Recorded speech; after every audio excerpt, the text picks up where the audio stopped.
말씀하시면에 오신 여러분 환영합니다. 안녕하세요. 김묘성입니다. 네, 여러분 반갑습니다. 향림교회 한문덕 목사입니다. 네, 반갑습니다. 차동민입니다. 반갑습니다. 네, 반갑습니다. 안녕하세요. 네, 안녕하세요. 와, 우리가 벌써 날짜를 따져보니까 1년이 거의 넘었다? 1년 정도 됐다라고 보여지더라고요. 그래요. 사실은 제가 이제 오늘 창세기 마시려고 하는데요. 네. 아, 1년 만에. 제가 책을 맨 처음에 여러분 기억나는지 모르겠는데, 네. 네, 이 개 시리즈 책을 사드렸거든요. 맞아요. 맞아요. 살려주게. 네. 근데 마침 제가 이거 시작할 때 여기 보면 이제 말씀하시면 2강이라고 되어 있어요. 1강은 만남이었으니까 편하게 얘기했고, 2강부터 딱 쪄가지고 끝났거든요. 네.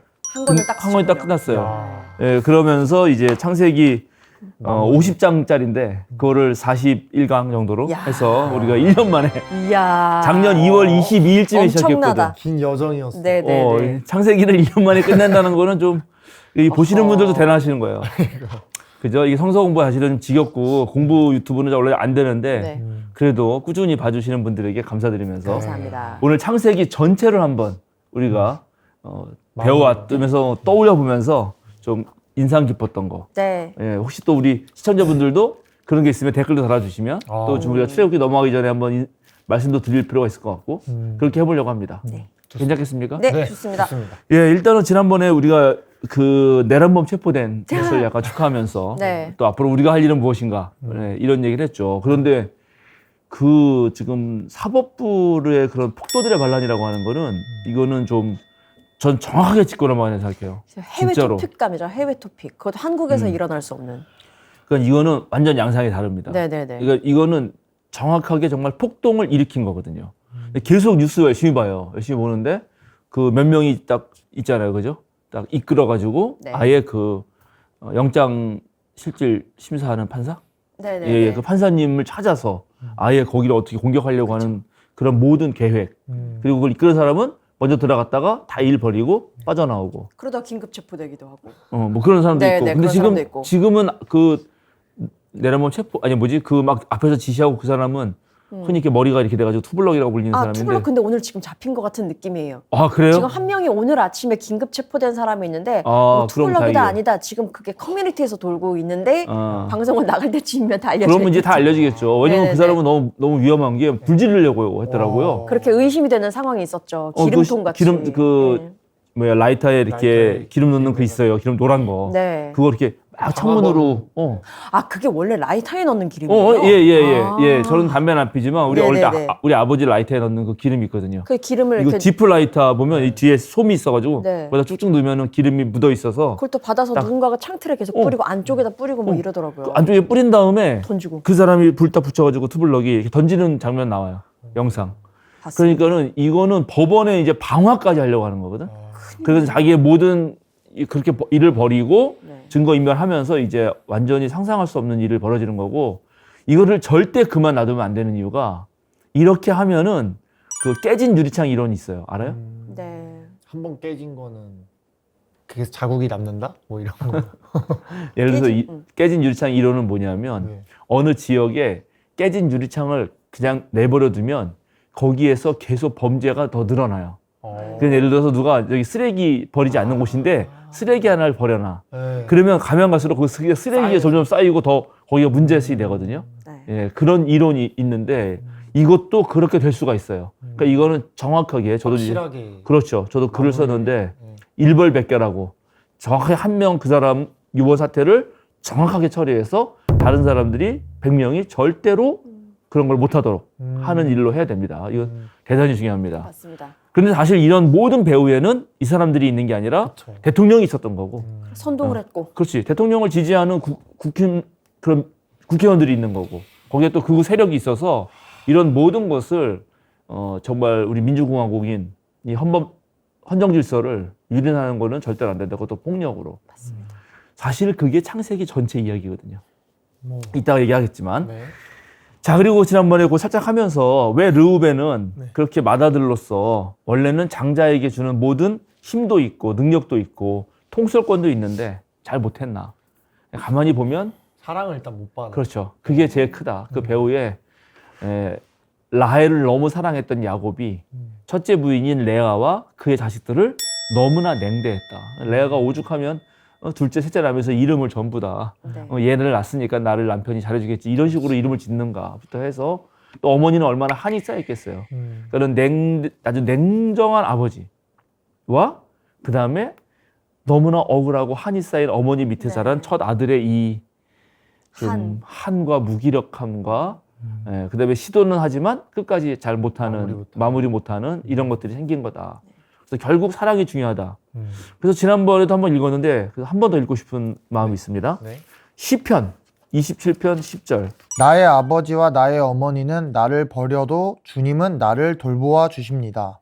네, 그 한 절입니다. 야, 네, 이게 진짜 나중에 혹시나 뭐 여러분이 가정을 꾸리고 아이도 난다 이제 이런 가정을 했을 때 아이를 막상 키워보면 모든 부모는 정말 마음으로는 좋은 부모가 되고 싶지만 그게 쉽지가 않아요. 예, 그래서 이 세상에 완벽한 부모는 없어요. 네. 그래가지고 이제 완벽한 부모를 기대하는 모든 자녀들은 무조건 상처를 받게 돼 있어. 그리고 또 그 아이들이 상처받는 모습에 부모도 상처받아요. 그래서 이제 그런 부모도 많이 상담을 해야 되는데 제가 그런 부모 상담하는 사람들의 말 중에 가장 위로가 되었던 말이 뭐가냐면 당신은 완벽한 부모는 아닌 건 맞는데 그러나 부모가 되기에는 충분한 사랑을 가지고 있다. 너무 걱정하지 마라. 그래서 그 말, 충분히 좋은 엄마다. 충분히 좋은 아빠다. 뭐 자격이 충분히 있다. 좋은 양육자다. 이런 말을 해주는 게 좋아요. 예, 그러나 이제 한편으로 그렇지 못한 부모도 있기 때문에 그렇죠. 그럴 때 이 사람은 그럼 어디서 사랑을 채워가나. 근데 우리 기독교 신앙은 나의 아버지 어머니는 나를 미워할지라도 주님께서는 나를 사랑하신다. 이거 상당히 큰 힘입니다. 그리고 교회라는 곳이 자기 부모나 학교에서 공적으로 선생님 만나는 것 외에 정말 친절하게 대하는 어른, 부모 같은 분을 만나는 되게 좋은 공간이에요. 그죠? 교회 아이들 다니면은 막 권사님들 무슨 뭐 집사님들 예뻐해주고. 어른들 예뻐해 주잖아요. 네. 예, 그러니까는 하나님을 대신하여 그런 부모를 넘어서는 주 양육자들을 넘어서는 사랑을 받을 수 있는 곳이라서 예, 그런 것도 종교 기능, 그러니까 종교의 기능으로서 예, 종교 사역적으로 볼 때 또는 종교 심리학적으로 볼 때 아주 유용합니다. 예, 르우벤이 그래서 아빠, 엄마가 그랬다면 좀 다른 사람들한테 좀 사랑받았으면 더 좋았겠다. 그 생각을 하고요. 네. 자, 오늘은 이제 창세기 마지막이어서 네. 우리가 전체적으로 한번 떠올려 봅시다. 복습을 해보는 거죠. 창세기의 구조는 일단 우리가 처음에 말씀드렸는데 벌써 1년 전이라서 여러분이 기억이 가물가물할 텐데 간단하게 나누면 크게 두 군데 나눌 수 있다. 두 부분으로. 딱. 그거 아닌가요? 하나님이 이제 세계 창조하고 인간과의 인간 아닌가? 아, 시도는 좋았다. 네. 시도는 좋았어. 르우벤이. 그 기억이 날랑말랑하는데. 그렇죠. 네. 창조하고 쭉 일이 벌어지다가 네. 아브라함을 선택하기 전까지 네. 의 그 상황들 요거를 창조와 원 역사라고 불러요. 원 역사. 그리고 아브라함을 선택한 때부터는 뭐 족장들의 역사라든가 이렇게 부르거든요. 족장들 이야기. 네. 예, 그래서 그 두 부분으로 딱 나눌 수가 있습니다. 큰 틀에서. 그래서 이 아브라함을 바로 선택하면 좋은데 왜 아브라함을 바로 선택하지 않고 앞에 이런 긴 이야기를 하는가? 이것도 궁금하기도 하죠. 네. 왜 그럴 것 같아요? 아브라함을 선택하기까지의 어, 과정, 배경. 그렇죠. 아브라함은 일단 어, 주인이시다. 주인. 하나님이. 음. 그거를 가 전제가 아니면은 아브라함을 선택하는데 어떤 신뢰가 없을 것 같은데요. 그러니까 하나님이 모든 것을 미리 만들어 놓은 네네네. 주인인데 그 주인인 분이 선택했다. 네. 그건 하나님 입장에서 네. 아주 좋아요. 근데 아브라함은 우리가 이따가 얘기하겠지만 아브라함이야말로 믿음의 조상이라고 부르잖아요. 예, 그런 이제 그 믿음의 조상은 그냥 태어나는 게 아니다. 그 전에 앞에 수많은 인물들이. 여러 가지의 실패와 역경과 이런 장면을 펼쳐놓고 그 위에 선택되는 거다. 이렇게 볼 수도 있어요. 그래서 우리가 그 앞에 이야기도 되게 중요하거든요. 예. 어떻게 보면 하나님의 우여곡절이 있었다라는 그런 게 거죠. 느껴져요. 예. 그런 거지. 아, 이 말 좋네. 하나님의 우여곡절. 아, 제목 이렇게 달 걸 그랬나? 하나님의 우여곡절하고 땡땡하고 네. 생명의 길, 권력의 길 살아야겠는데? 그렇죠. 하나님 입장에서는 하나님이 세상을 왜 창조했을까라는 제가 질문을 던졌던 적이 있는데 혹시 기억나요? 사람을 너무 좋아해서. 그렇지. 그러니까 하나님이 사랑이기 때문이에요.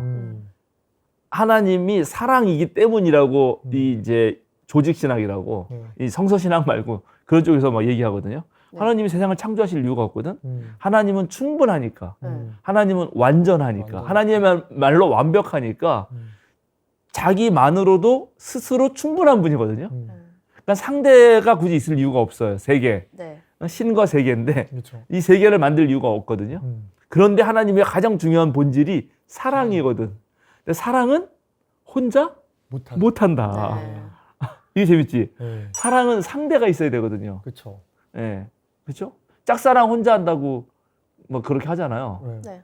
그래도 그 짝사랑도 상대방이 상대가 있어야 상대가 할수 있긴 거예요. 있지. 네, 있어요. 그리고 뭐 짝사랑이야말로 되게 이제 편한 사랑이다 그러는데, 아니에요. 그치? 역시 네. 바로 안 해. 아주 그냥 혼자 끊고 막. 되게 힘들지. 네. 예, 혼자 여러 명도 못 사랑해. 짝사랑이라 그래도. 혼자 오로지 한 명 사랑하고. 그래서 은근히 상처받고, 괴롭고. 언제인지도 모르겠다. 몰라주고. 아, 그래요? 기억도 안 나요. 갑자기 불쌍해졌어. 아니요, 아니 짝사랑이라고 하니까 뭔가 그 마음에 막 품고 막 누구를 막 이런 거는 진짜 거의 학창 시절 때 이야기인 맞아요, 것 같아서요. 맞아요. 사실은 중고등학교 시절 이야기지 네. 뭐. 나이 먹어서 뭐 짝사랑이겠어요. 그래서 맞아요. 그거는 역시 하나님이 사랑이라서 상대자를 만드셨다 하는 이제 그런 논의들이 있어요. 근데 어쨌든 그 하나님이 사랑하니까 사랑하는 세상을 만드신 거죠. 사랑하고 싶으셔서 상대를 만드신 거예요. 그렇죠. 그렇죠? 네. 예. 그 이야기를 통해서 모든 걸 쫙 만들고 첫날부터 일곱째 날까지. 네. 예. 그리고 이제 여섯째 날 아담과 하와를. 네 아담을 아담을 만들고 먼저 나중에 또 하와를 만드는데 이제 물론 그 저기 앞에 부분은 같은 날 만들어요. 네. 예, 사람을 만드시되 남자 여자를 만들었다 뭐 이런 식으로 표현하니까. 근데 그때 남자와 여자가 생물학적인 그런 거보다 그 느낌은 사람 원투 같은. 네네 볼록이 오목이 뭐 이런 약간 짜고 이렇게 만들었다는 느낌이 더 강하다. 예, 그렇게 이제 말씀을 드렸었고 창조할 때 뭐 생각나는 거 있어요? 창조할 때? 그때 뭔가 감동이 되는 거? 숨을 불어 넣으셨던 거? 오. 그게 좀 기억에 남았어요. 그거는 이제 창세기 이제 2장 두 번째 창조 이야기 넘어갈 때인데, 오, 왜요? 그 이제 영혼이 들어간 거잖아요. 그러니까 이제 하나님의 일부가 들어간 거기 때문에 그 하나님의 형상이 이제 이렇게 창조가 돼서 그게 조금 생각이 납니다. 좋네요. 네. 여기 우리 종민군은 지금 1장과 2장을 네. 곁들여서 딱 알고 있는 거예요. 네. 하나님의 형상이라는 말은 아예 1장에 나와요. 그리고 2장에는 이제 하나님이 흙으로 막 빚어서 무슨 유치원 애가 찰흙 가지고 뭐 하듯이 그렇게 한 다음에 후 불어넣으시니까 이게 생명 있는 존재, 예, 생명으로 살아있는 존재가 되는 그런 거죠. 네. 맞아요. 그럼 창조에서 중요했던 게 바로 인간만이 하나님의 형상이었다는 거. 저는 저녁이 되고 아침이 돼. 그 구절이 계속 반복되다가 나중에는 없지 않나요? 네, 맞아요. 그래서 그게 결국 하나님 나라 천국에 갔을 때는 이젠 어둠이 없고 밝음만 있는 맞아요. 그게 연결이 되면서 약간 좀 뭐랄까 완성 같은 느낌이 들었어요. 네. 굿. 맞아요. 예, 그것도 기억나요. 네. 왜냐하면 이게 아침부터 저녁이 되면 흔히 이제 사람은 아침이 희망, 밝음, 뭐 활기찬 이런 거잖아요. 저녁은 이제 뭐 죽음, 잠, 어둠 뭐 이렇게 되는 거거든. 근데 여기는 저녁이 되고 아침이 되니로 시작하면서 놀랍게 아침으로 시작하는데 맨 마지막 창조에서는 다시 저녁이 되는 말은 없다. 네. 그리고 말한 대로 요한계시록으로 가야 되는 건데 요한계시록 가면 정말 거기는 해와 달이 없어요. 해와 달이 사라져. 왜냐하면 주님으로만 온전히 밝기 때문에. 네, 새하늘과 새 땅에서는 거기서는 해도 필요 없고 달도 필요 없다는 거예요. 네. 주님이 밝으니까. 그러니까 아침이 된 상태에서 주님의 밝음으로 가득하고 그리고 새하늘 새 땅은 들어봤지만 새바다 들어봤어요? 새바다? 새바다요? 아니요? 없지? 네. 이상하지 않아요? 네, 이상하네요. 이전 것은 사라졌으니 보라 모든 것이 새 것이 되었다 하면은 새하늘도 있고 새 땅도 있어야 되면 새바다도 있어야 될 거 아니에요. 네. 새바다는 왜 없습니다. 바다가 없지? 바다는 구약 성경으로 성경 전체 내에서 어둠과 혼돈과 악의 세력의 상징이라서 바다가요? 바다가 그래요. 바다가 무섭긴 하지. 바다가 무섭지. 뭐 이런 것 때문에. 그것도 그렇고 배를 물론 이제 이 어부들이 아무리 배를 잘 운전하고 또 인간이 아무리 배를 아무리 크게 만들어도 맞아. 그 풍랑 속에서 배는 진짜 망망대해 무슨 성냥갑 하나 같잖아요. 그러니까는 바다라고 하는 거는 고대 인류에게, 이건 꼭 그리스도교뿐만 아니라 고대 인류에게 인간이 제 마음껏 할 수 없는 거의 유일한 곳이에요. 근데 진짜 그렇죠. 진짜 지금도 그렇지. 그렇지. 사실. 지금도 그래, 맞아. 네. 근데 하늘은 아예 가닿을 수 없는 곳이라면 바다는 갈 수는 있는데 거기서 아무것도 할 수가 없어. 무슨 일이 벌어지면 내가 할 수 있는 게 1도 없다. 그렇죠. 그래서 바다는 아주 깊은 그런 죽음과 혼돈의 공간으로 이해됐어요. 네, 고대 사람들에게. 그래서 그런 바다, 즉 악령이 살고 그런 혼돈이 사는 바다는 없어지고 끝이지. 네. 또 바다를 만들 이유가 없는 거예요. 그래서 요한계시록에는 하늘과 땅. 새하늘 새 땅만 있는 거지. 만약에 새 바다가 있었으면은 그 이단인 신천지가 신천지 해라고 적겠지. 그러네요. 그러네요. 네. 천지해. 재밌네요. 저는 창세기의 그 앞부분을 생각하면은 하나님이 차근차근 만들어 주신 다음에 네. 우리에게 그 자리를 탁 갖다 준 그런 느낌이에요. 그렇죠. 선물. 선물. 우리 그것도 생각나죠. 이제 네. 제가 교회에서 목회하다가 젊은 부부들을 이렇게 보면은 이제 아이를 갖잖아요. 네. 그럼 그 아이가 태어날 때쯤 될 때 그 아이 방을 꾸미잖아요. 그렇죠. 그 이렇게도 하고 뭐 색깔도 칠하고 이것도 갖다 놓고 이렇게 그런 느낌이에요. 정성이 다 들어. 하나님이 쫙 준비해가지고 맨 마지막에 인간을 탁 만들어 놓는 느낌. 얼마나 사랑했는지 거기서 보이네요. 그렇죠. 네. 그리고 좋았다 그러고 네. 얼마나 좋겠어. 그래 하나님의 우여곡절인데 그 앞에 부분은 좋아 일단은. 사랑이 시작은 충만해가지고 하나님이 좋으셔. 그런데 그 하나님이 만든 인간들이 어떻게 했다? 이제 막 배신하고 거짓말하고 숨고 숨고. 예. 불순종하고. 그렇죠. 가장 큰 게 일단은 선악을 알게 하는 나무 열매를 따먹은 까먹은 거죠. 게. 금지한 겁니다. 그러니까는 금지한 거를 어긴 거죠. 네, 그렇죠. 그래서 이제 죄를 짓게 되는 거죠. 결국은 그 죄를 지으니까 그 결과로 하나님과 사람 사이가 서먹해지고 그 다음에 이제 아까 말한 대로 서로 핑계 대면서 네. 서로 떠넘기면서 탓하고 즉 자기가 희생자라는 거죠. 희생자 문화가 시작돼요. 그래서 하나님과도 서먹해지고 인간 사이에서 서로 남에게 떠넘기면서 자기가 희생당한 자라고 생각하는 그 문화는 결국 이 자연도 망친다. 자연에선 엉겅퀴가 나더라. 이런 거 상당히 참 재미있죠. 예. 그리고 이제 그 아들들이 태어나는데 누구죠? 그 카인과 그렇죠. 아벨. 그렇지, 카인과 아벨. 네. 자, 카인과 아벨 이야기에서는 뭐가 생각나나요? 그 동생 죽인 거. 네. 최초의 살인. 맞죠. 최초의 형제살인. 네, 맞죠. 예, 그리고 그 형제 간의 이제 이 갈등의 아주 원형적 사건인데, 그럼 그 뒤로 계속 우리 형제를 살펴봤잖아요. 네, 그렇죠. 그래서 기억나죠? 이제 이런 걸 쭉 볼 줄 아는 눈이 있어야 된다. 네. 창세기에 보면 태초에 가인과 아벨 사이에서 네. 생각지 못하게 어떻게 형이 아벨을 아벨을 죽이나. 죽일까. 그러면 이제 인간의 사회에서 계속 문제는 어떻게 그러면 이렇게 죽이고 죽임 당하지 않는 형제 자매 사이를 만들 것인가. 이게 과제로 남는 거죠. 그렇죠. 그래서 그 이야기가 나중에 선조들의 이야기에서도 계속 반복되는 거다. 그리고 우리가 지난번에 배운 요셉의 이야기에서 드디어 좀 풀리게 되는 거고 이따가도 마지막으로 할 겁니다. 그죠? 그때 가인이 왜 죽인 거예요, 근데 아벨을? 그 이제 사랑을 이제 이렇게 많이 받았었는데 그게 막 자기가 독차지하고 싶어서 그랬던 걸로 아는데, 그러니까 막 아벨의 그런 거는 다 받아주는데 자기 거는 안 받아주고 그래서 재물. 네. 그래서 그렇죠. 죽여가지고. 그렇죠. 네. 근데 이제 그때 이거 되게 많이 분석했는데 네. 선물인데 하나님께 드리는 선물이었는데 그걸 상대가 안 받을 수도 있는데, 그렇죠? 맞아. 맞아요. 그 선물이야. 얘기했었어요. 네. 선물인데. 근데 안 받을 수도 있죠. 그러면 사실은 제일 먼저 자기 반성을 했어야 되는데 맞아요. 거기서 이제 가인의 눈이 네. 아벨 거 받아준 것에 대한 걸로 보여지면서 이제 생기는 이 상대적 박탈감, 특히 비교 속에서 생기는. 맞아. 그리고 큰 걸 보지 못했어요. 우리 가족의 재물을 받는 건데. 그렇죠. 그 가인과 아벨 맞죠? 아벨 거를 받아준 것만으로도 감사해야 되는데 왜 얘 건 받고 내 건 받지 않으셨지라는 맞아요. 핀트에 엇나간 욕심. 맞아요. 그래서 하나님이 사실은 경고도 했잖아요. 야, 너 조심해라. 네. 죄가 지금 너의 문 앞에서 너를 삼키려고 도사리고 앉아 있다. 맞아요. 야, 난 이거 진짜 이 가인과 아벨 이야기는 우리도 진짜 조심해야 돼요. 특히 남과 비교할 때. 진짜. 네, 저도 이제 목회할 때, 와, 우리 교회는 왜 이렇게 교인이 적고 저기 교회는 이렇게 교인이 많은데, 우리 교회는 왜 이렇게 헌금이 적고 저기 헌금이 이런 순간 목사는 이제 망친다. 네.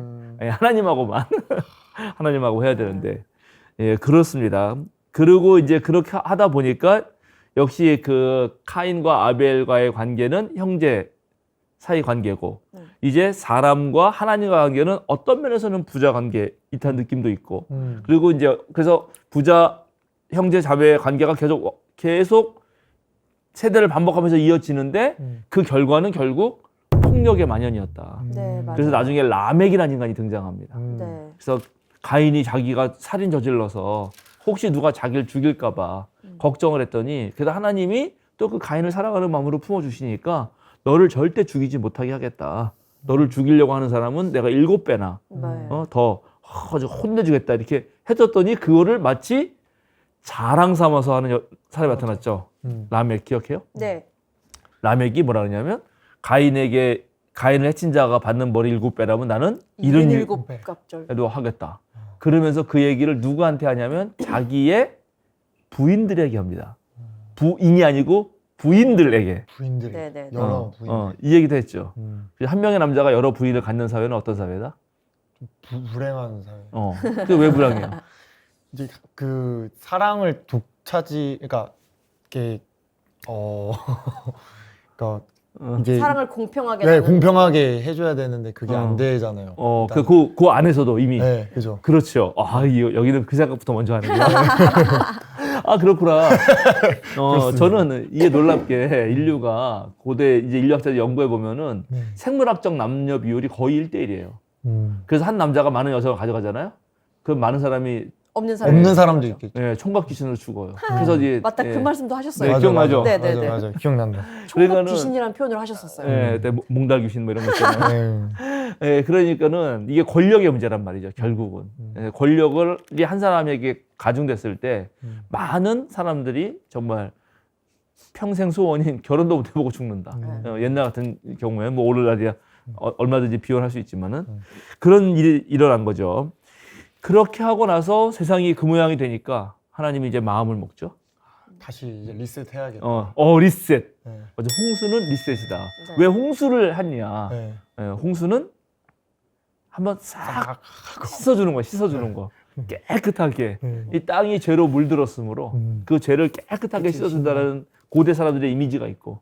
그리고 모든 문명은 이제 언제나 강 유역에서 벌쳐졌으니까 강이 범람할 때 또 그런 이제 홍수설화가 전 세계에 있고 이런 게 다 포함되는 거죠. 그렇게 해서 다 쓸었는데 누구만은 노아. 네. 와. 노아가 아주 음. 말을 잘 듣는 사람이었죠. 그렇죠. 너 잘 듣는 사람에서. 수동적이긴 했어. 이제 그것도 기억나죠. 네네네. 나중에 이제 아브라함을 등장시키기 위해서 나옵니다. 그러니까요. 그리고 그렇게 하고 나서 이거는 일종의 하나님을 반역한 인간들의 폭력이 너무나 심해지기 때문에 하나님이 너무 그걸 근심되고 이게 원래 내가 사랑하는 세상을 만들려고 했는데. 나도 사랑해서 세상을 만들고 너희들도 사랑하며 살려고 만든 건데 이게 폭력적 세상이 너무 펼쳐지니까 하나님이 너무 힘드셨던 거죠. 그래서 이제 깨끗하게 정리를 했는데 그러면 이거는 인간과 신의 싸움인데 네, 그렇죠. 그렇게 따지면 네. 그죠? 왜냐하면 인간은 하나님한테 대들고 그렇죠. 그리고 막 폭력을 사용하고 근데 하나님은 반대로 그러면 물로 확 내려버려서 쓸어버리고 그래서 그 결과는 이러면 다 망하는 거지. 그렇죠. 근데 하나님이 무지개로 언약을 다시는 네. 홍수로 안 하겠다. 멸하지 않겠다. 그래서 무지개가 무슨 상징이라고?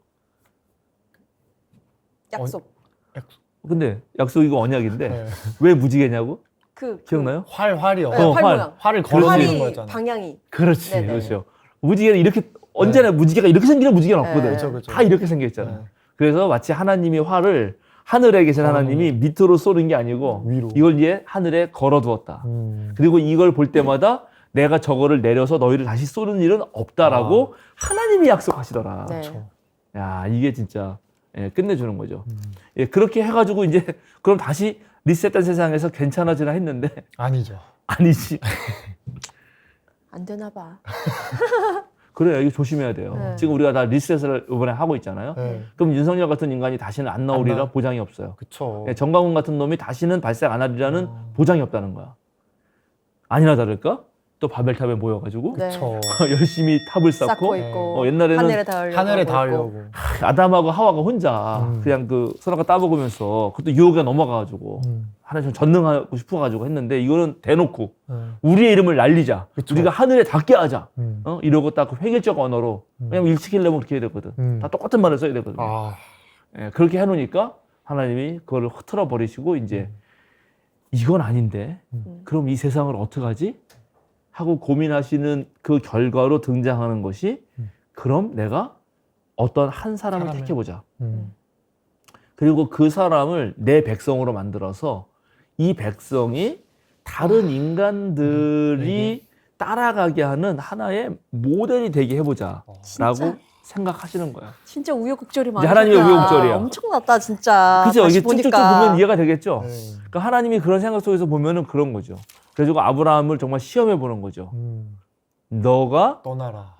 떠나라. 네. 너와 내 아비의 집과 내 고향을 떠나서 떠나라. 내가 지시할 바를 떠나라. 네. 이 떠나라가 이제 멋진 거였다는 네. 거죠. 그죠? 너로 서라 이런 그런 거죠. 느낌이었죠. 예, 너 홀로 너와 함께 너 자신에게로 또 너에게로 가라. 맞아요. 낭만이 아주 낭만이 있지. 네. 사실 낭만이 있어요. 낭만이 있는. 그리고 이게 좀 뭐 젊은이들의 낭만이 있지. 이제는 더 이상 아버지에 기대지 않겠다. 네. 저도 이제 군대 갈 때 약간 그런 느낌이 있었거든. 오. 이제 남자는 약간 군대 갈 때 나도 드디어 성인. 이제 아버지의 이 옷실 속에 끼어진 뭐 화초 같은 게 아니라 네. 내 스스로 서리라. 막. 심오해지는 거지 인생에 있어서. 그 내 큰아들이 군대 갔는데 아, 예, 예. 아 맞아 최근에 가셨죠. 옷하고 해서 편지가 왔더라고. 왔어요? 그래가지고 이제 울었어요? 나는 안 울지. 근데 아내가 울 네. 뻔했대.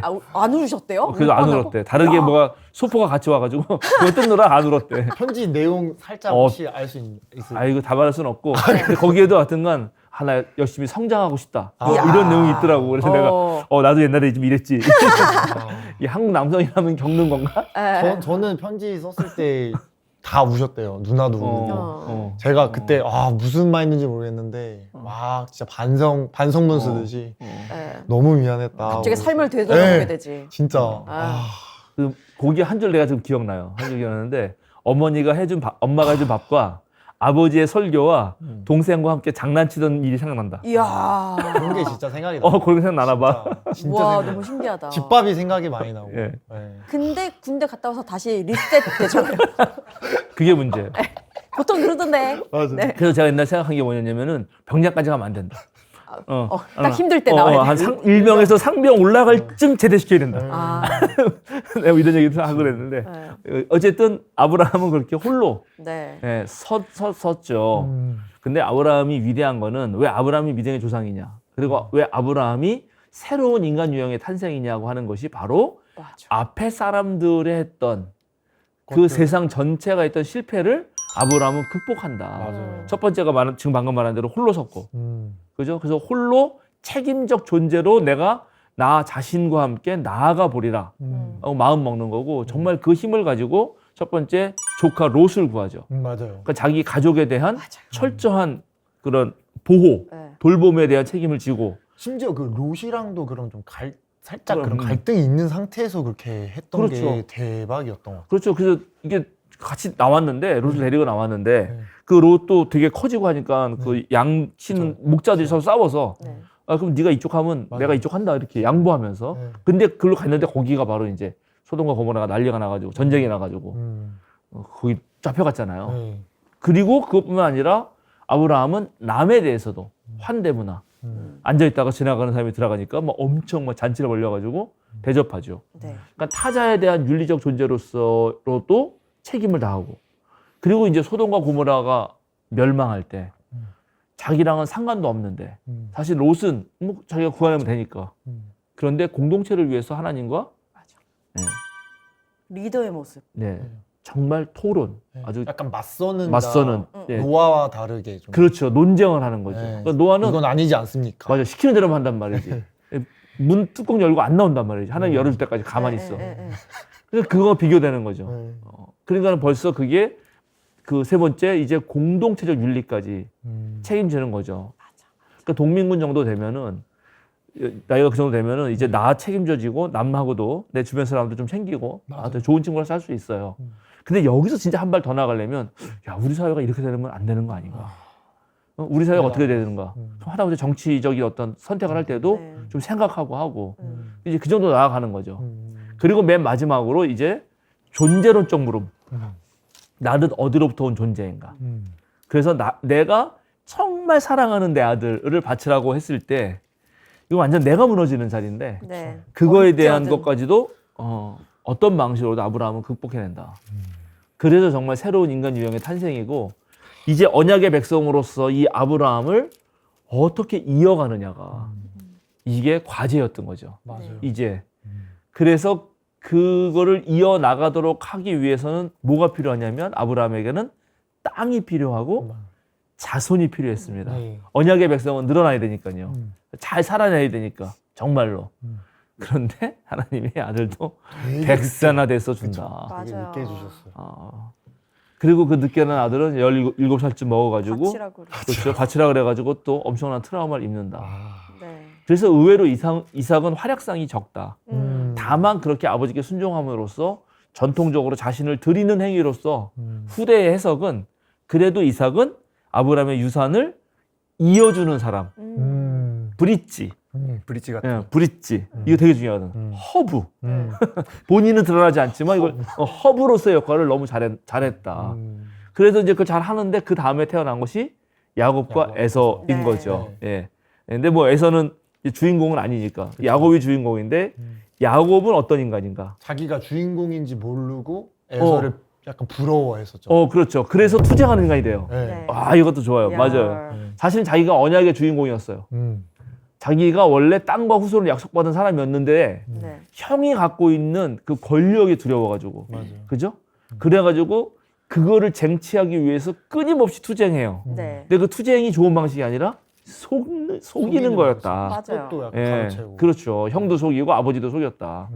그런데 그 속임을 가지고 하다 보니까 어떻게 지가 또 속아. 그게 속아지는. 속죠. 계속 속죠. 계속 속죠. 인생을 그냥 송두리째 그죠. 이게 계속 속았죠. 20년이나 나요. 20년. 20년이나. 21. 도망자 약간 신세. 도망자 신세가 되고 또 되고. 그러면서 다듬어진다. 이게 너무 재밌는 거예요. 제가 보기에는. 근데 그래서 제일 비슷한 거는 아브라함은 너무 위대하니까 우리가 따라가기는 쉽지 않고 네. 그쵸. 또 이삭은 그렇게 살고 싶진 않아. 맞아요. 뭐가 없기도 하고 뭔가 피해만 네. 계속. 그럼 내가 다 트라우마에 점철돼. 날 받으려야 돼? 그건 아니잖아. 맞아. 제일 비슷한 건 야곱이에요, 역시. 네. 인간적이에요. 흠도 있고 받은 것도 있는데 욕심도 있고. 욕심도 있고 막 네. 가져보기도 쉽고 음. 예, 그런 야곱이죠. 그래도 야곱은 끝까지 씨름하고 투쟁하는 자로서 성취해낸다. 그리고 진짜 그런 어떤 뭐랄까 이제 요셉의 야곱의 우여곡절이지. 네. 정말 네. 하나님의 우여곡절을 그대로 닮은 야곱의 자기의 우여곡절 끝에 이스라엘. 자기가 이스라엘이라는 것을 맞아요. 맞아요. 깨닫게 된다. 얻게 되지. 이것도 멋져. 이것도 제가 보면 멋져요.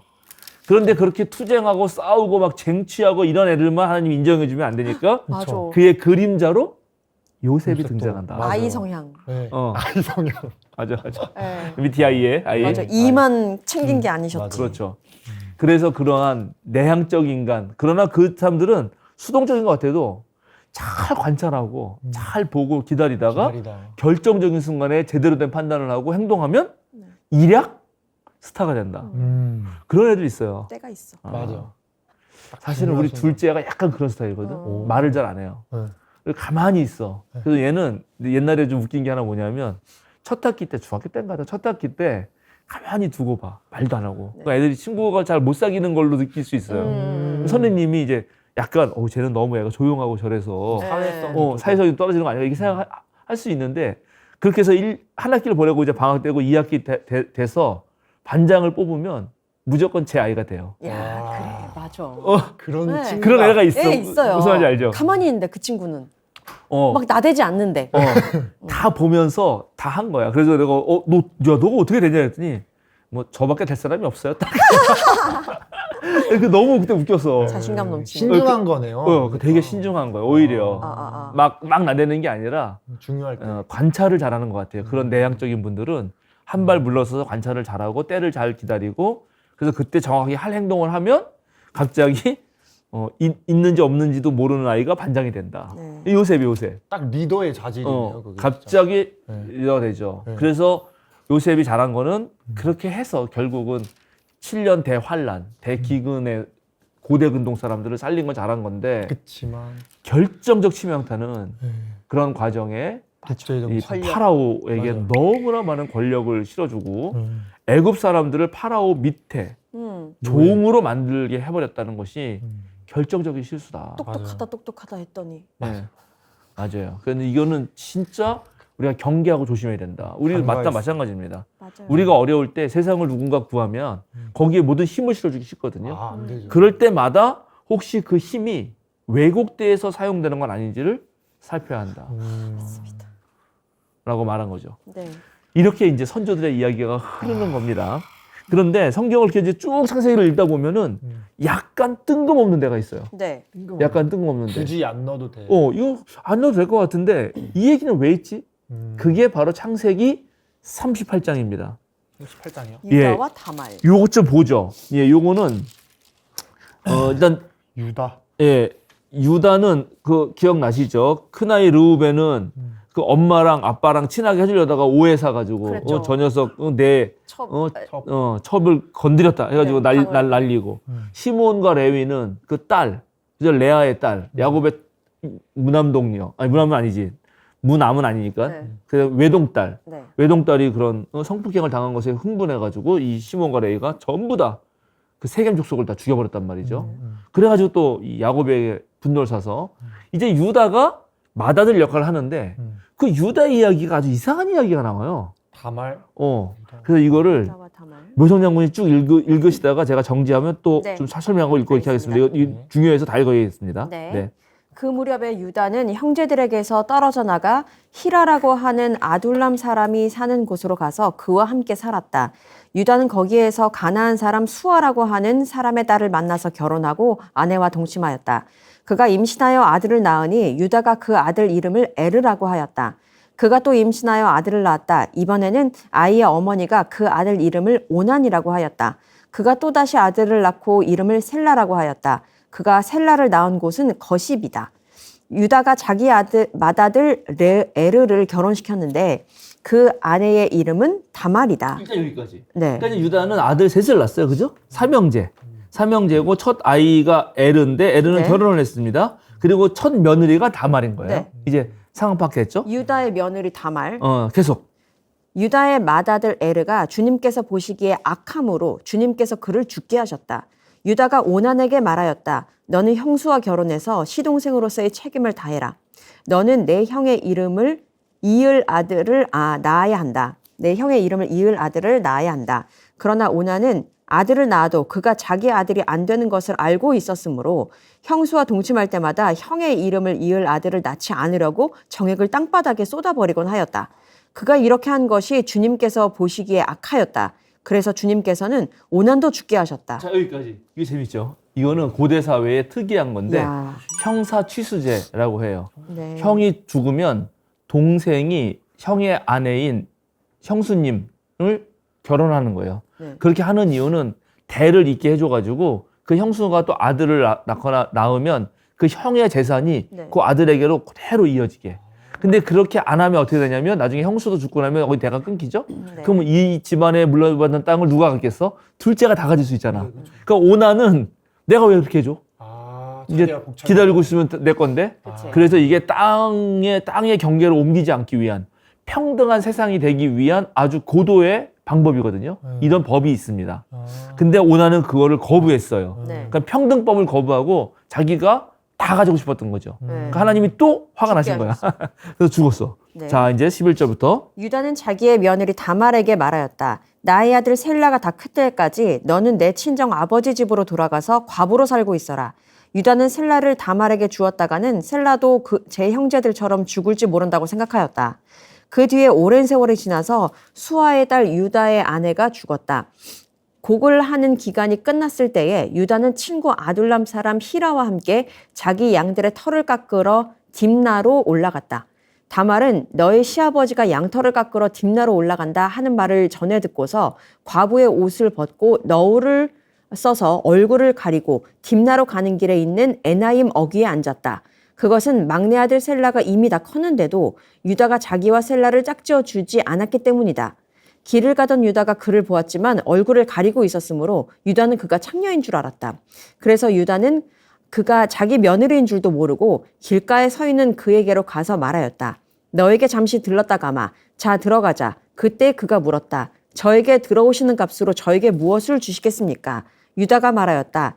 나의 가축대에서 새끼 염소 한 마리를 보내마. 그가 물었다. 그것을 보실 때까지 어떤 물건이든지 담보물을 주시겠습니까? 유다가 물었다. 내가 너에게 어떤 담보물을 주랴? 그가 대답하였다. 가지고 계신 도장과 허리끈과 가지고 다니시는 지팡이면 됩니다. 그래서 유다는 그것들을 그에게 맡기고서 그에게 들어갔는데 다말이 유다의 아이를 임신하게 되었다. 다말은 집으로 돌아와서 너울을 벗고 도로 과부의 옷을 입었다. 여기까지. 야, 이거 무슨 일이래? 이게 완전히 이제 오늘날 말하면 말도 안 되는, 그죠? 이게 시아버지와 며느리가 이런 일을 벌이면 안 네네네. 되는데 이런 얘기가 써 있는 거예요. 근데 결국은 알겠죠. 지금 원래는 셀라가 그럼 오난이 죽었으니까 셋째가 또 형사 취수를 해서 그 집안을 이어줘야 되는데 이게 첫째 아들 죽고 둘째 아들 죽으니까 유다가 약간 겁도 나고 그리고 이 셀라도 죽으면 안 된다 해가지고 셀라가 컸는데도 불구하고 정확한 법도를 안 지키는 거예요. 그러니까 다말이 이래서는 안 되지 해가지고 어떻게 해서든 해가지고 내가 이 집안의 그런 재산을 이어야겠다라고 네. 생각을 한 거예요. 당연히. 그래서 이제 성노동자 역할을 한 겁니다. 그러면서 담보를 달라고 한 거예요. 이게 네. 담보물. 그래서 담보물로 지금 유다의 도장, 허리끈. 허리끈, 지팡이를 챙긴 겁니다. 네. 자, 그래 놓고 상당한 시간이 지납니다. 하고 이제 24절부터 읽어주세요. 24절이요? 네. 좀 띄고요. 네. 석 달쯤 지난 다음에 유다는 자기의 며느리 다말이 창녀짓을 하여 임신까지 했다는 소문을 들었다. 유다가 명하였다. 그를 끌어내서 화형에 처하여라. 그는 끌려 나오면서 시아버지에게 전가를 보냈다. 저는 이 물건 임자의 아이를 베었습니다. 하고 말하였다. 다말은 또 말을 계속하였다. 잘 살펴보십시오. 이 도장과 이 허리끈과 이 지팡이가 누구의 것입니까? 유다는 그 물건들을 알아보았다. 그 아이가 나보다 옳다. 나의 아들 셀라를 그 아이와 결혼시켰어야 했는데 하고 말하였다. 유다는 그 뒤로 다시는 그를 가까이 하지 않았다. 다말이 몸을 풀 때가 되었는데 태 안에는 쌍둥이가 들어있었다.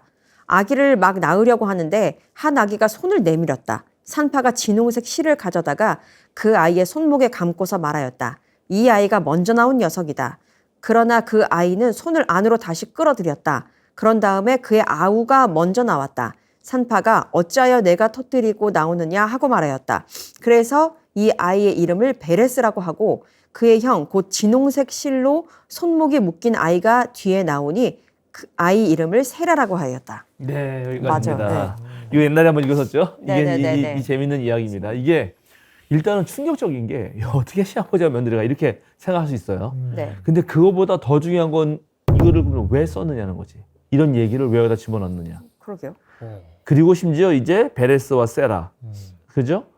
이거 원래는 세라가 형인 거죠. 먼저 손이 딱 있었으니까. 네. 근데 그게 쏙 다시 들어가고 배를 먼저 터뜨려 놓은 건 둘째. 동생이. 네. 근데 여기서는 여전히 그 형제 사이의 갈등의 문제를 다시 반복하고 있다는 것도 없어지지 암시합니다. 않는구만. 예. 그리고 여기에 계속해서 지금 다말의 목표는 뭐예요? 다말은 어떻게든 생명을 이어가는 겁니다. 네. 예? 자기 남편이 아이 없이 죽었기 때문에 어떻게든 생명을 이어가는 것이 다말의 목표예요. 네. 그런데 유다는 그렇지가 않아요. 유다는 조금 무서워. 자, 일단 24절 다시 한번 우리 동민군이 읽어줄래요? 석 달쯤 지난 다음에 유다는 자기의 며느리 다말이 창녀짓을 하여 임신까지 했다는 소문을 들었다. 유다가 명하였다. 그를 끌어내서 화형에 처하여라. 그렇지. 네. 화형에 처하라고. 죽여버려라. 오. 이렇게 한 거예요. 음. 근데 원래 이렇게 되게 만든 건 유다거든. 유다가 셀라가 컸으면 그때쯤이면 그지? 네, 다시 네. 결혼을 시켰어야 되는 거예요. 그렇죠. 근데 유다가 안 한 거야. 그러니까 유다는 권력을 가지고 자기 맘대로 했다고요. 그런데 그거를 아주 지혜롭게 다말이 풀어서 생명을 이어나가는 역할을 한다.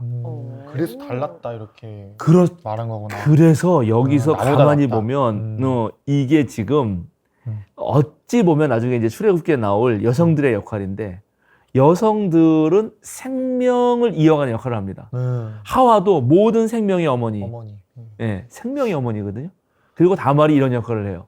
한쪽에는 살리고 살려는 의지가 있어요. 네. 한쪽에는. 근데 한쪽에는 계속 지금 형제 사이나 부자 사이에서 생기는 그 권력 관계, 그 권력을 추구하려는 의지가 있다고요. 이 두 의지가 부딪히고 있다. 그리고 동시에 그 권력 사이에서 이 이스라엘 백성이 가장 힘들었던 건 뭐냐? 늘 약자였다는 것입니다.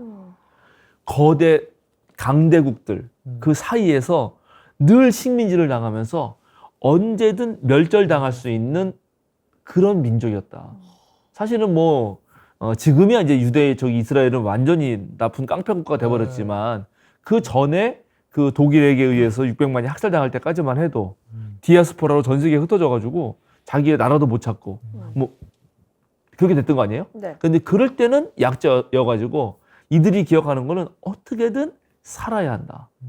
그래서 우리가 살 수 있는 땅과 후손을 확보해야 된다. 이게 이들의 목적이었고 그들의 목적을 봤을 때 이 역할을 하는 거는 역시 다말입니다. 다말. 그래서 이제 창세기를 마치면서 우리가 다시 한번 기억해야 되는 건 뭐냐면 하나님이 처음서부터 끝까지 창세기에서 말하고 하는 거는 잘 살라는 거예요. 많이 안 바랐나? 잘 사는 거, 네. 잘 살아내는 거. 이거는 너희가 무슨 욕구나 의지를 가지려면 내가 정말 내 생명을 주어진 생명을 잘 살아내야지. 그런데 한쪽에는 잘 살아내야지가 아니라 내가 권력을 쥐어야지가 있는 거예요. 네. 권력을 쥐어야지. 근데 권력을 쥐어야지 하는 인간들이 있을 때마다 문제가 생깁니다. 그렇죠? 아담과 하와가 하나님의 권력을 내가 쥐어야지 하는 순간 망한 거죠. 망했고. 그죠? 그 다음에 가인과 아벨은 이제 다르게 설명해 볼게요. 하나님이 왜 제사를 안 받았냐? 예, 그때 제가 다른 방식으로 양측의 윤리학 이걸 가지고 했는데 다른 방식으로 설명할 수도 있습니다. 이거는 오늘 처음 하는 건데 가인이라고 하는 말의 뜻, 가인의 이름, 그거는 하와가 아들을 낳고 내가 드디어 사내 아이를 얻었다 이러면서 그 이름 붙이거든. 획득했다. 그렇지. 그렇지. 획득했다. 그러니까는 소유한다. 내 것으로 삼는다. 이런 뜻이 있습니다. 그런데 아벨은 바로 그 유명한 전도서에 나오는 헛되고 헛되니 또 헛되도다. 그런 헛되다는 뜻이에요. 그래서 그 원뜻은 입김이에요. 입김. 우리가 겨울에 한 번씩 나와서 사라지잖아요. 그러니까는 아벨은 아주 유한해서 사라지는 존재라는 뜻을 갖습니다. 한쪽은 획득하고 얻어요. 네. 그러니까 가인의 길은 권력의 길이에요. 소유하고 내 것으로 만들고 획득해요. 근데 아벨은 그렇게 인간으로서 당연히 유한성을 가지고 사라질 수밖에 없는 존재를 뜻해요. 그런데 그러니 하나님이 힘을 가지고 권력은 가진 자의 선물을 받겠어요? 아니면 자기가 사라질 것을 알고 겸손하게 드리는 자의 선물을 받겠느냐? 후자죠. 당연히 후자입니다. 그리고 권력을 쥐고 그걸 획득하려는 자는 어떤 식으로 제사를 지내냐?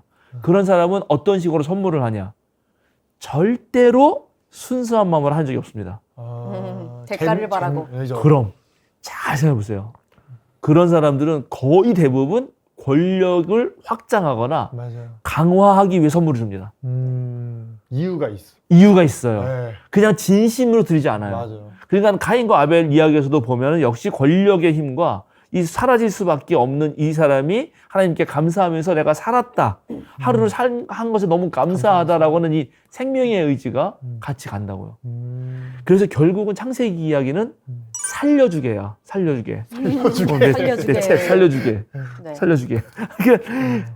그래서 놀랍게 창세기는 하나님이 주인공들이 있어요. 아브라함이 있고 이삭이 있고 야곱이 있지. 그러나 주인공만 있진 않아요. 아브라함의 아들은 이삭이지만 이스마엘도 있지. 아브라함의 아내는 사라 있지만 하갈도 있다고. 보조 출연자들. 그렇지. 하여튼간 별로 주목받지 못할 사람들. 오히려 소외당하는, 내쫓김 당하는. 그런데 그들도 하나님이 돌보시더라. 하나님이 이스마엘도 돌보고 하갈도 돌봅니다. 하나님이 야곱에게만 축복 준 거 아니에요. 에서에도 축복을 주고 에서도 잘 살아요. 야곱이 그지? 라헬만 좋아했다고 해서 라헬만 한 사랑인 게 아니야. 레아도 사랑하셨다는 거지. 이렇게 해서 하나님은 늘 권력에 의해서 희생당하는 사람들의 곁에서 이 사람도 살 수 있다. 너도 잘 살아야 한다라고 하시는 분이다. 이게 창세기에 매우 중요한 이야기라는 거를 이렇게 뜬금없는 이야기 속에서도 드러내준다 하는 겁니다. 자, 이제 맨 마지막으로 가겠습니다. 맨 마지막으로 가면 자, 48장 가주세요. 8절 9절 정도 읽어주세요. 8절 9절? 8절 9절이요? 네, 48장 8절 9절입니다. 네, 제가 읽겠습니다. 네. 이스라엘이 요셉의 아들들을 보면서 물었다. 이 아이들이 누구냐? 요셉이 자기 아버지에게 대답하였다. 이 아이들은 여기에서 하나님이 저에게 주신 자식들입니다. 이스라엘이 말하였다. 아이들을 나에게로 가까이 데리고 오너라. 내가 아이들에게 축복하겠다. 네, 여기 48장에는 네. 이제 야곱이 네. 요셉의 아들, 그러니까 자기 입장에서 손자들에게 축복하는 장면이 나옵니다. 네. 자, 49장. 49장. 49장이요? 네. 49장을 보시면 제목이 뭐라고 돼 있어요? 야곱의 유언. 야곱의 유언입니다. 야곱이 유언하면서 12아들을 모두 불러놓고 네. 너희는 너가 어떻고 너는 어떻고 네, 너는 다 어떻고 너는 앞으로 어떻게 될 거다 이런 얘기가 쫙 나와요. 네. 여기의 특징은 야곱이 자기 아들 모두를 불러놓고 축복한다는 것입니다. 네. 근데 그 축복을 가만히 읽어보면 이거 축복이라고 해야 되나? 왜요? 저주가 있어, 저주가. 저주요? 루벤 기억나? 네. 너는 앞으로 자리를 못 차지할 거다 이놈아. 뭐, 아. 근데 시몬과레이 아. 너는 젊은 사자 같고 뭐 칼잡이고. 아. 그러니까는 꼭 축복만은 또 아닐 수도 아니다. 있어. 그러나 어쨌든 12아들 다 불러놓는다. 그리고 이제 50장 갑니다. 그 50장 가면 그 유명한 이야기가 있죠. 이거는 이제 야곱이 죽고 나서인데 네. 그때도 한번 읽었습니다. 자, 용서한. 그렇지요. 네. 자, 18절부터 이거 좀 읽어볼까요? 18절부터 21절 장군님 읽어주세요. 곧이어서 요셉의 형들이 직접 와서 요셉 앞에 엎드려서 말하였다. 우리는 아우님의 종입니다. 요셉이 그들에게 말하였다. 두려워하지 마십시오. 내가 하나님을 대신하기라도 하겠습니까? 형님들은 나를 해치려고 하였지만 하나님은 오히려 그것을 선하게 바꾸셔서 오늘과 같이 수많은 사람의 생명을 구원하셨습니다. 그러니 형님들은 두려워하지 마십시오. 내가 형님들을 모시고 형님들의 자식들을 돌보겠습니다. 이렇게 요셉은 그들을 간곡한 말로 위로하였다. 자, 저 50장에는 이렇게 위대한 형제들에 대한 완벽한 용서 나옵니다. 그리고 맨 마지막에 이제 요셉이 110살의 세상을 떠납니다. 이게 이제 일찍 죽었다 그랬잖아요, 제가. 그죠? 네. 우리 아브라함은 뭐 180세까지인가 살고, 그다음에 이삭도 147세인가? 뭐 그리고 야곱도 130몇 년 사는데 훨씬 일찍 죽습니다. 점점 줄어들고. 예. 그 이유를 이제 많은 랍비들이 권력을 몰아줬기 때문에 그런 거다라고 말한다 그랬죠. 어쨌든 이렇게 끝납니다. 그래서 놀랍게 48, 49, 50장을 보면 다 축복과 화해로 끝나요. 네. 그 앞전에 있던 사람들 뭔가 되게 매듭이 다 안 지어진 느낌이었거든요. 그럼 어. 좀 불화가 생겨도 어. 그냥 얼렁뚱땅 그냥 넘어가고 그랬는데 요렇게 마지막 창세기 보면서 이렇게 좀 뭔가 해피엔딩? 그렇죠. 여기는 약간 해피엔딩이에요. 네. 가만 보면 아브라함은 이삭하고 이스마엘에게 축복한 적이 없어요. 그쵸. 그러게요. 그 말이 없어. 맞아. 그런데 이삭은 네. 야곱과 에서에게 축복합니다. 그렇죠? 맞아요. 네. 그치? 네, 네. 그래서 이게 점점 커져요. 근데 오늘 야곱은 자기 아들들뿐만 아니라 손자들까지 축복을 해. 와, 그러니까 축복이 커졌다는 걸 진짜 알게 되죠. 축복이다. 네, 정말 이게 그렇죠? 그래서 흐르고 있다. 축복의 확대. 그 축복이 이제 3대가 같이 살아요. 이렇게 함으로써 어떤 일이 생기냐면 할아버지의 등장인 거야. 할아버지의 등장. 그러게요. 뭐지? 지금 여태까지 할아버지는 안 등장했거든. 네.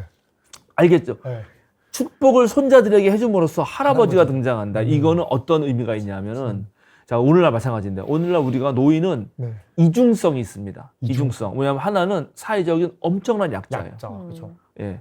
그러나 오늘날은 약간 다르긴 하는데 좀만 전에만 가도 이 할머니까지 다 어른들은 엄청난 경륜과 지혜의 그런 존경받는 분이었어요. 네. 그쵸. 그 두 가지 다 있는 거예요. 네. 그래서 이 두 가지를 다 보여준다. 이 맨 마지막은 당연히 이제 사회에서 은퇴해가지고 물러가는 사람들에 대한 존중도 가져야 된다는 거죠. 그들도 가족 구성으로 포함된다는 거예요. 그리고 막 이제 새싹이 트는 애들도 같이 이어준다는 거죠. 그게 살리는 길, 생명의 길에서 중요하다. 두 번째는 자, 12이 다 모였다는 거예요. 흔치 않은 일. 흔치 않은 일이라는 거야. 네. 자, 이제 우리가 설명절 다 보내고 왔잖아요. 네. 설명절 보내고 왔는데 다 모인 집도 있지만 다 못 모인 집도 있잖아요. 네. 근데 얼마나 아쉬워요. 그러니까 그게 큰 거예요. 진짜 아쉽다. 그리고 그 자식들 12줄 키워보면 그중에 잘난 놈도 있고 못난 놈도 있고 괜찮은 놈도 있고 오히려 저 녀석 그냥 그러나 부모 입장에서는 10손가락 물어서 안 아픈 손가락 없다고 다 한 품에 있는 거다. 이게 두 번째. 세 번째는 이제 남은 건 형제들끼리잖아. 네. 부모 자식 간 아니고. 네. 형제들끼리 용서가 이루어져야 된다. 남자. 이것이 생명의 길이지. 그리고 그 생명의 길은 무엇보다 어디로부터 시작된다? 가족으로부터 시작된다. 가족. 지난번에 말한 대로. 네. 그러니까 창세기는 놀랍게 하나님이 정말 새로운 믿음의 유형, 새로운 존재, 새로운 인간 유형인 아브라함을 선택하는 걸로 시작했고 이에게 땅과 후손을 약속했는데 그것이 맨 마지막에 요셉쯤 오면은 이제 하나의 완벽한 가정을 이루면서 생명을 이뤄나가는 그런 일이 된다는 거죠. 아. 그렇게 해서 창세기가 끝나는 겁니다. 괜찮죠? 네. 야. 네, 그래서 오늘 그 장군님이 말하는데 하나님의 우여곡절이라고 하는 거. 네, 하나님의 우여곡절이라고 하는 사랑의 우여곡절은 그렇죠? 하나님은 원하셨던 거는 정말 생명을 살리는 길 그리고 그 받은 생명을 온전하게 누리는 것이었는데 거기에 권력의 길이 끼어들면서 문제가 생긴 거죠. 그리고 권력을 향한 욕망 같은 것, 특히 야곱, 그죠? 그런 것들 그리고 사랑도 편애가 되는 순간 그건 권력의 장에서 놀게 되는 거예요. 이해되시죠? 네. 예, 라헬만 사랑한다든지 요셉만 사랑한다든지 할 때 그 사랑의 편협성은 오히려 권력의 그 안 좋은 구조를 만들게 되는 거죠. 이런 걸 보여주면서 너희가 앞으로 생명의 길은 어떻게 가야 되는지를 생각해봐라. 그리고 그 생명을 탄생시키고 만들어가는 최초 단위는 역시 가족이다. 거기에는 할아버지와 손자와 3대가 있어야 되고 모든 가족이 모여야 되고 그 사이에 용서가 있어야 된다라고 말해주는 것으로 끝난다. 네. 막을 내린다. 이렇게 해서 창세기 끝내려고 합니다. 네, 저는 이제 창세기가 이제 끝나면서 첫 번째로 들었던 생각은 약간 진짜 하나님은 게 뭔가 많은 걸 바라지 않았던 것 같아요, 인간들에게. 그냥 너네들끼리 그냥 사랑하면서 이제 다정하고 이렇게 좀 서로 가꾸면서 배려하고 그러면서 살기를 바랬던 거가 너무 보이고 그리고 이 창세기를 보면서 그 뭔가 그런 진리라 해야 되나? 그 진리를 좀 알 것 같아요. 좀 어떻게 살아가야 되는지에 대해서 너무 느꼈던 것 같아요. 그 아까 지금 뭐 비슷할 것 같은데 목사님이 처음에 창세기에서 무엇을 얘기하냐 할 때 잘 살아라 라고 말씀하셨잖아요. 진짜 그거 같아요. 처음에는 정말 하나님이 이 천지를 창조하시고 신과 우리의 어떤 관계를 생각했는데 신과 나와의 관계에서 끝나는 게 아니라 이 마지막에 위로하고 용서를 했던 것처럼 어떻게 그 축복이 흘러서 잘 살아야 되는지 이걸 알려주는 것 같아서 이게 고여 있으면 안 되는구나. 이런 생각을 1년 동안 배우면서 하게 되나. 그러게. 자, 좋습니다. 그래서 이제 창세기 이렇게 마치고 다음 주부터는 우리 출애굽기에 들어갈 거고요. 와우. 또 마침 와봤더니 책이 하나 나와 있네요. 네. 예, 성경혁명이라고 김용민 목사님이 그 짧은 사이에 또 책을 하나 내셨어요. 바쁘다 바빠. 예, 대단하죠. 네. 제가 여기에 추천사도 하나 제가 썼습니다. 네, 그래서 읽어봤는데 아주 재밌어요. 예, 그래서 재밌게 읽어볼 만한 좋은 책이 나와가지고 마지막으로 소개하고 자 이제 기도하고 마치겠습니다. 네. 주님 감사합니다. 거의 1년에 걸쳐서 창세기를 더 살펴보았습니다. 창세기를 통해서 하나님은 우리에게 정말 원래 베풀어 주신 그 사랑 가지고 주어진 생명을 잘 살아내라고 하셨는데 과연 우리가 그렇게 살고 있는지 다시 한번 생각해 보게 됩니다. 정말로 잘 살아가는 것에는 꼭 힘이, 권력이 필요하지 않을 수도 있는데 우리는 남을 내리누르고 남을 부리는 그런 맛에 너무나 취하는 것은 아닌지 또 그런 세상에서 남과 비교 속에서 너무나 좌절을 겪고 그리고 분노와 스트레스로 살고 있는 것은 아닌지 다시 한번 성찰하게 됩니다. 우리의 가정부터 나 하나부터 정말 아브라함에게서 그리고 이제 야곱에까지 이르는 그리고 요셉의 아들들에까지 이르는 그런 모든 대를 이어가면서 참된 하나님의 말씀으로 또 하나님을 믿는 믿음으로 살아가게 하옵소서. 올 한 해도 주님께서 주셨으니 주님께서 우리에게 허락하신 그 모든 시간을 더욱더 충실하게 살아가길 원합니다. 늘 감사드리고 모든 것을 주님께 맡기며 예수님의 이름으로 기도드립니다. 아멘.